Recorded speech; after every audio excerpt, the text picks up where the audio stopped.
Ya, jadi gelar perkara khusus hari ini sudah selesai dan mengkonfirmasi bahwa penyelidikan yang dilakukan oleh Barreskrim Polri itu sudah sesuai dengan SOP yang seharusnya. Jadi case close.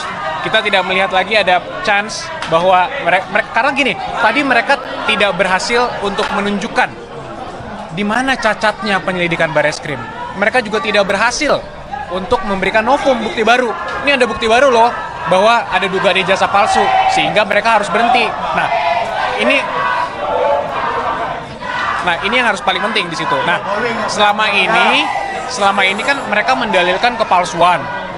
Ijazahnya palsu, tapi mereka tidak pernah membuktikan kepalsuannya ada di mana. Padahal kan ini kebalik-balik gitu.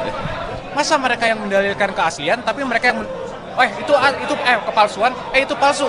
Makanya tunjukin dong aslinya. Dan sampai hari ini pun, mungkin tadi rekan-rekan sudah dengar juga dari pihak mereka masih tetap sama juga memintanya, intinya tunjukin dong aslinya.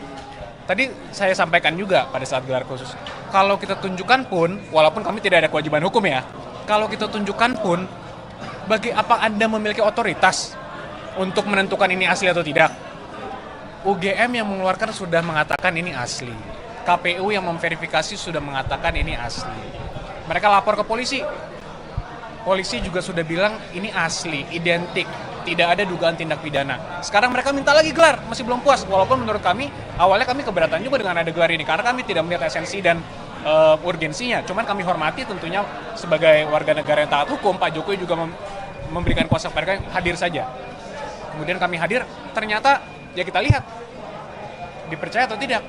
Harapan kami, gelar tadi yang cukup sangat clear, mengatakan bahwa tidak ada indikasi pelanggaran apapun, karena mereka tidak bisa membuktikan pelanggaran apapun dalam penyelidikan.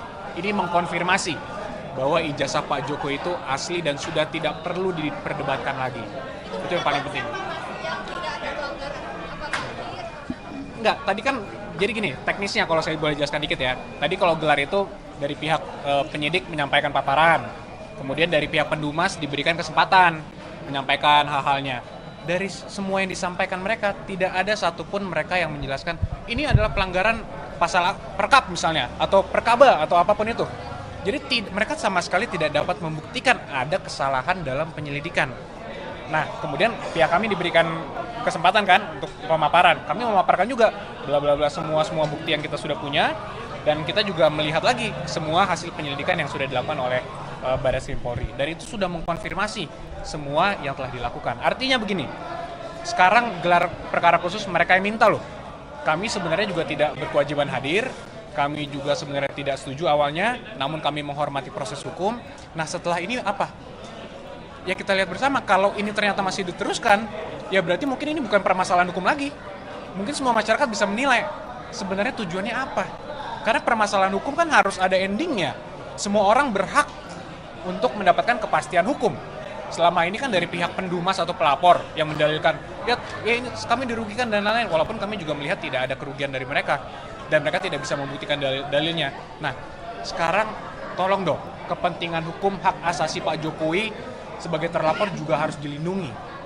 Jangan sampai perkara dibiarkan bergantung seperti ini, dan untungnya dengan tadi menurut kami ini sudah sangat jelas, sudah clear bahwa penyelidikan terhadap dugaan penggunaan ijazah palsu atau pemalsuan ini oleh Pak Jokowi itu sudah resmi dihentikan, sehingga sudah jelas bahwa ijazahnya itu asli.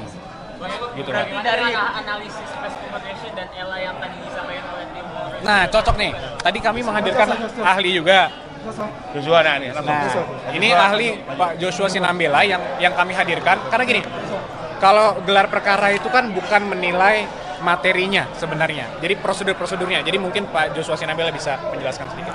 Iya, baik, saya jelaskan ya. Jadi sebagai ahli digital forensik ya, kita hanya berhak memeriksa dokumen-dokumen digital ya, bukan produk analog. Jadi karena ijazah ini adalah produk analog, makanya ahli digital forensik nggak ada hubungannya gitu ya. Nah, jadi apa yang dilakukan oleh analisis yang dilakukan oleh ahli dari pihak penuduh gitu ya, itu sama sekali tidak berdasar. Misalnya ELA ya.